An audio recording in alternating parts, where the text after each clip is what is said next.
మహాదేవుడికి ఎంతో ఇష్టమైన మాసం శ్రావణ మాసం. ఈ సమయంలో శివునికి ఇష్టమైన కొన్ని వస్తువులు ఇంటికి తీసుకురావడం వల్ల లక్ష్మీదేవి ఆశీస్సులు లభిస్తాయి. శివుని ప్రత్యేక అనుగ్రహం పొందుతారు. రుద్రాక్ష శివుని కన్నీటి చుక్క నుంచి ఉద్భవించింది. రుద్రాక్ష శివునికి ఇష్టమైన రుద్రాక్షను శ్రావణ మాసంలో కొనుగోలు చేయడం చాలా పవిత్రమైనదిగా పరిగణిస్తారు. శ్రావణంలో రుద్రాక్షను కొనుగోలు చేయడం కెరీర్లో పురోగతిని తెస్తుందని నమ్ముతారు. శివలింగం పరమేశ్వరుడిని లింగ రూపంలోనే కొలుస్తారు. శ్రావణ మాసంలో శివలింగాన్ని ఇంటికి తీసుకురావడం చాలా ప్రయోజనకరంగా భావిస్తారు.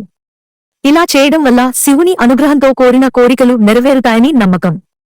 అయితే శివలింగం ఎత్తుగా ఉన్నది తీసుకోకూడదు. ఇంట్లో ఒక శివలింగం మాత్రమే ఉండాలి. త్రిశూలం ఈ మాసంలో మీ సామర్థ్యం ప్రకారం వెండి, రాగి, బంగారంతో తయారు చేయించిన త్రిశూలాన్ని కొనుగోలు చేయవచ్చు. ఇలా చేయడం వల్ల సమస్యల నుంచి రక్షణ లభిస్తుందని నమ్ముతారు. అడ్డంకుల నుండి విముక్తి లభిస్తుంది.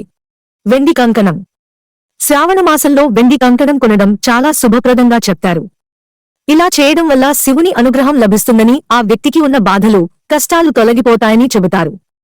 సెమీ వృక్షం ఈ శ్రావణ మాసంలో మీరు సెమీ మొక్కను కొనుగోలు చేసి ఇంట్లో నాటడం వల్ల శివుడు సంతోషిస్తారని నమ్ముతారు.